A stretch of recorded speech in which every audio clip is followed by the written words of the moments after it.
here are three things you must do. 1, build a house. 2, marry a wife. And 3, cow. All right.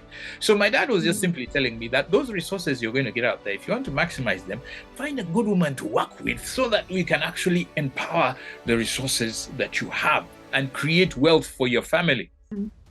When you own a cow, it gives you income. It becomes a cash cow, an investment that will generate cash for you, income for you, even without you being there. I'd like to plead with employees. Please do not carry a victim mentality into your employment. You are a victor. Money is it's not how much you earn that's important.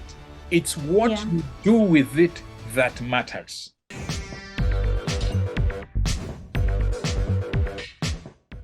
There's something you have said, and I see it's on the book cover where you talk about a house, a spouse, and a cow.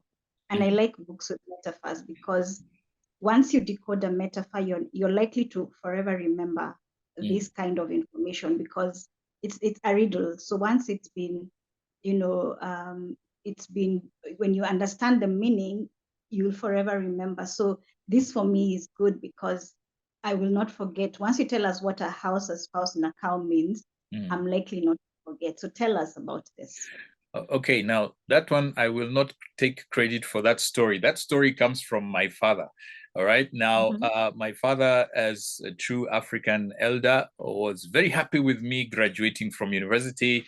And he said, wow, he was feeling very successful that he's managed to get a college graduate, So he was very excited. So he sat me down one day and he said, young man, I see you finished college. This is a very good thing.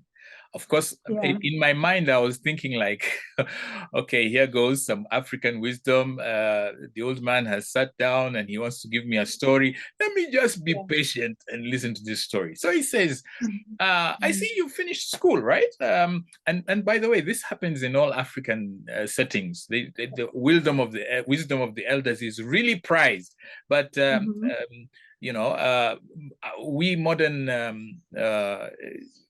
graduates don't quite believe that the old guys have anything to say. So he says, here's what I want you to do for me.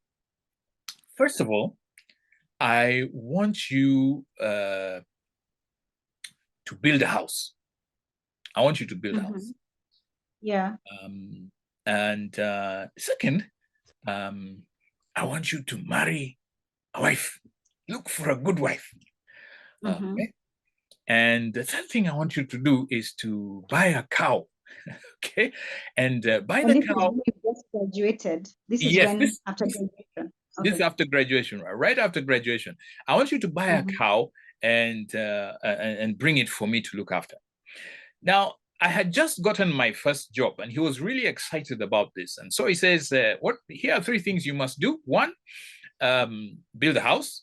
2, marry a wife. And 3, buy a cow.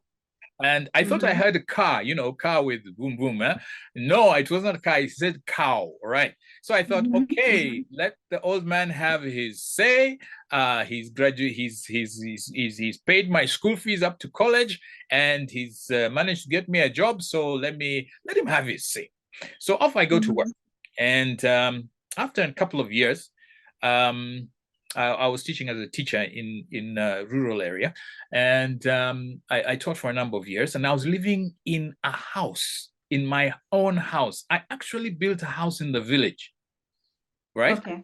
And so I was riding from the village to the school and back, and so I was a village teacher, but I was living in my own house. Okay. So at some point I said, no, I need to go to I need my career has to develop, so I need to move to town. So of course I moved to town and I looked for a job, and I've got 3 times 4 times the pay that I was being paid in the village, and I was really excited. And then I thought, since I was earning so much money, I would probably make a success of myself.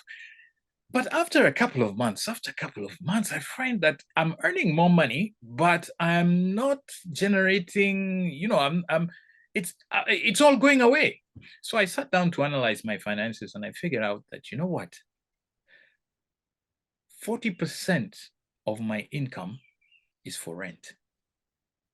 But you probably don't to put the association very clearly, but just think about it for a minute. In the village, I had built my own house. I was not paying rent, and I had money and had enough money to buy a bicycle as well to travel, take me to school and back. Now, here I am in the city, living in somebody else's house, giving him 40% of my income. Yeah. Now it began to make sense what my dad was saying. If you don't live in your own house, I can assure you, you will spend up to 50% of your income paying rent. Up to 50%. Yes, you're going to pay. It's going to be a huge amount of money, but it's going to be going out and it doesn't come back to you and it doesn't add any value to your net worth. In fact, okay, I'm a landlord myself, but you see, you're paying for your landlord. I mean, you're doing your landlord a favor. He has built the house. So if you're going to live in a house, and I can assure you, if you are alive, you're going to live in the house for the next, for your lifetime, you might as well own it, if you own it. And then retrieve 40 to 50% of your income back to you directly. Okay. Wow. So, yeah. So that's the house. All right. Now, remember, this is African wisdom from the village, not textbook stuff which you'll get in your MBA and so on. Here's my dad who's just, a nice African village, all right, elder, and says, look, chief, build a house. Second thing he says, marry a wife. Okay, so I married a wife, right? But when I married a wife is when I began to see the financial implications. You see, if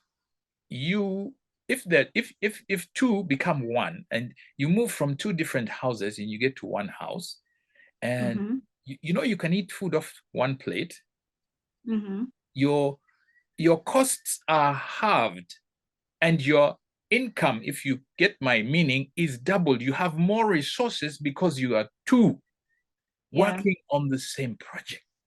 Now, if there is that level of cooperation between the husband and the wife, you can imagine the financial energy that is released in that environment. Half the expenditure and double the income because there are two people coming together. So your financial resources in a marriage are multiplied by two. In fact, I don't think it's 2 times, it's 4 times because it's halved and then doubled. Okay? So you can say, okay, this wisdom from Africa is a bit strange. It says, yes, indeed. On the African continent, couples or a family used to go out there and do a farming, and they would do it together. Yeah, husband and wife, and they would bring the resources to the family and create wealth for the family. So my dad was just simply telling me that those resources you're going to get out there, if you want to maximize them, find a good woman to work with so that we can actually empower the resources that you have and create wealth for your family. Okay. Yeah. So it sounds like, okay, how does it work within the African setting? But if you think about it, in the modern world, it also works the same way, especially if you're going to be having multiple expenses. It's a powerful way. Now, we're talking about extra personal wealth development. Okay, third story. A cow. A cow. Okay. If you're from Africa, you know what a cow does. A cow eats grass. It walks around the whole day, it eats grass, and then in the evening it gives you milk. Okay. And now, if you own the cow, you don't have to be there when it's happening. You don't have to be there when it's eating the grass and so on. You don't follow it around. When you own a cow, it gives you income. It becomes a cash cow. Now, in the modern world, it becomes a cash cow. Now, what are the kind of cash cows are we talking about? An investment that will generate cash for you, income for you, even without you being there. So you're talking about shares, you're talking about a cooperative, you're talking about financial initiatives that you can take. So the cow in this case is a pictorial of the initiative you should have with the money that you get, right? Create a cash cow. So the cows actually do live in urban areas. It's just that we don't see them. Yeah. Wow. That's well understood. Now we know what it means to have a house, a spouse, and a cow. And you are able to follow through the advice of your father. Here we are today. The village teacher is the one now teaching us today. You know, when you talked about owning a bicycle, I was imagining that black mamba, the black bicycle that all the village teachers used to call it had. Red Star. It was called Red Star. Red Star. Oh wow. Wow. Okay. Then it seems if you owned one those days, then you were really somebody in the village. You had a voice, right? Was it a symbol? Was it a status symbol? Yes. Well, first of all, owning a house was already a status symbol because you were a teacher. But a teacher, you had a profession, meaning you had a job, which gives you a status within society, especially within the rural areas. Okay. And then you had a mode of transport, and I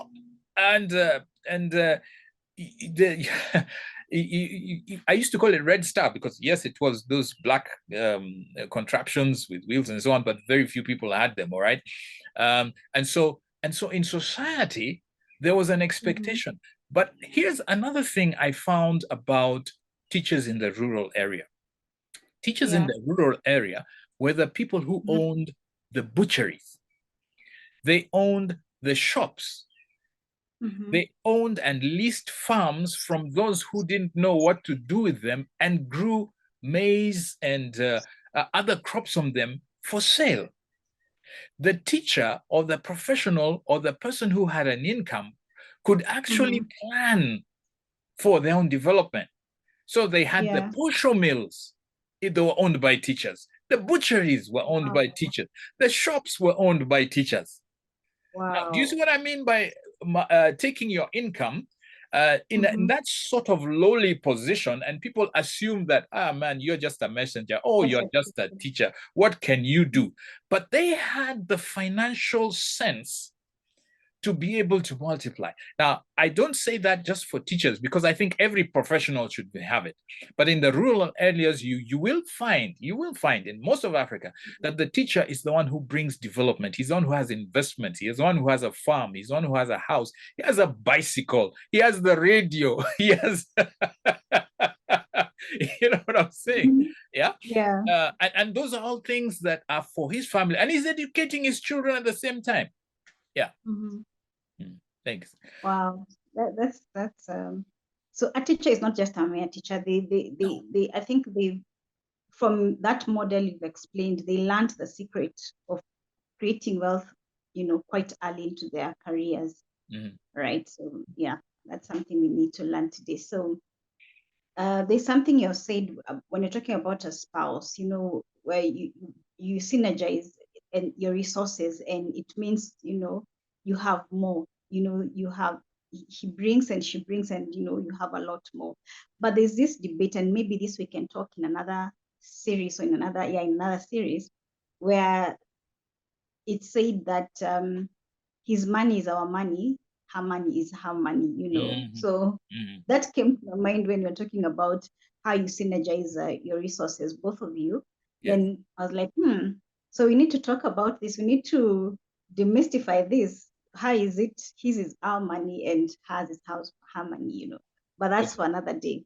That's for another day. So I'll just comment on it, right? Okay. Yeah. And so I'm not a marriage counselor, so please don't take me that environment. But I'll tell you this: if you're in a business and your business partner does not want to bring the resources on the table, what's likely to happen? You're not going to optimize your business. Yeah, absolutely, right. And I think my dad was saying a good woman, in the sense that somebody you can work with.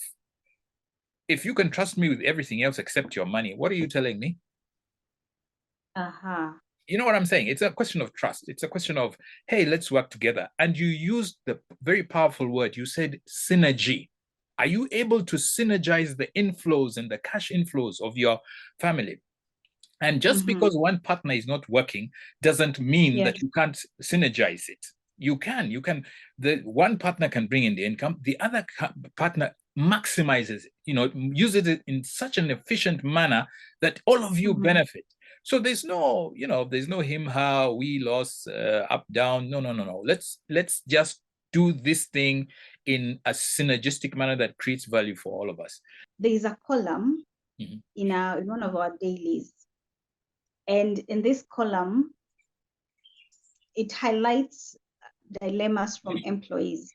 So the employees would share their dilemmas, and then an expert, or a professional would be able to sort them out. And what I have drawn, the conclusion I have drawn from this, reading this column week after week, is it doesn't matter your pay scale or the level of your pay, whether you're earning 20,000, whether you're earning 500,000, 250,000. In this particular column, the dilemmas that the employees relay is, I earn 70,000, I earn 250,000, I earn 30,000, but I do not seem to get through the month. Or by the 5th, if I'm paid on the 22nd, by the 5th, I don't have any money.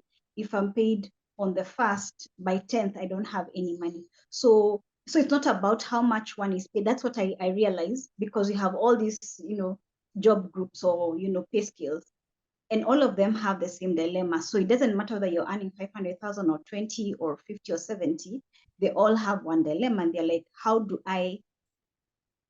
can I budget for my money, or how do I live within my means so that I'm able to get through the month, and not just to the month to have an overflow to the next month. By the time the other salary is coming, it meets the previous salary is still there. But in this particular column in our dailies, that's not the case. The case is, help me. I earn this amount of money, but I'm just not able to get through the month. Okay. Now that's a great question, because, and you've put it so well. Do you know that it is actually true? It doesn't matter how much you earn, because you can earn $100,000 and spend it in a week, and you can earn $100 and it gets you to the end of the month. It depends on your lifestyle. It depends on what you want to achieve. It depends on your goals in life. And I think those are some of the very important things that you need to keep in mind. But right off the bat, if you like, I'd like to plead with employees. Please do not carry a victim mentality into your employment. You are a victor. You must be a victor, not a victim. I don't care if you're a messenger. I don't care if you're a teacher. I don't care if you're a sweeper. Do not go into employment with a victim mentality. Employment is a wealth creation partnership. If you don't know how to create wealth, then find out. And it really doesn't matter how much you earn, because I have seen messengers who own taxis, who own businesses, and they're still messengers. I have seen receptionists who are able to own hair salons. They have other businesses which they have developed through the money they have earned on the job. Now, I didn't say steal. I said you work for it. Okay. So you don't, please, let's get out of this victim mentality and create a victor. We must be victors. Now, let me answer the question here about cash. Did you know that the absolute value of money is zero? I need to explain that. The absolute value of money is zero. All right. You can buy, say you have 500 shillings. You can buy a t-shirt with 500 shillings. And the t-shirt will last you 2 years. Okay? Faithful wearing and so on. You can also take that 500 shillings and go and buy lunch. And by tomorrow, you'll be hungry again. You'll need another 500. What? The same 500 shillings can earn you a t-shirt, or you can buy a t-shirt with it. And the same 500 shillings, you can have nyama choma if you're in Kenya. Eat some really good lunch and enjoy yourself. By evening, you'll be hungry again and you'll need another 500. So what am I saying? Money is worth, it's not how much you earn that's important. It's what you do with it that matters. It's what you do with it. How are you going to use that $100,000? How are you going to use that $100? How are you going to use that 10 shillings? How are you going to use that 20 shillings? Okay. So obviously, if you don't have a plan for your income, it's going to be taken away by anybody else who has a plan. I'll tell you who has a plan for your money. You see that advert that when you're on the road there, it says, come and drink our great new soda and we will buy our beautiful new soap and you will save 5 shillings in the process. That's where you go. That's where your money goes, because you don't have a plan for it. Now, every employee I know will tell you I work for money. And this is the where I insist that if you work for money, why don't you make it work for you?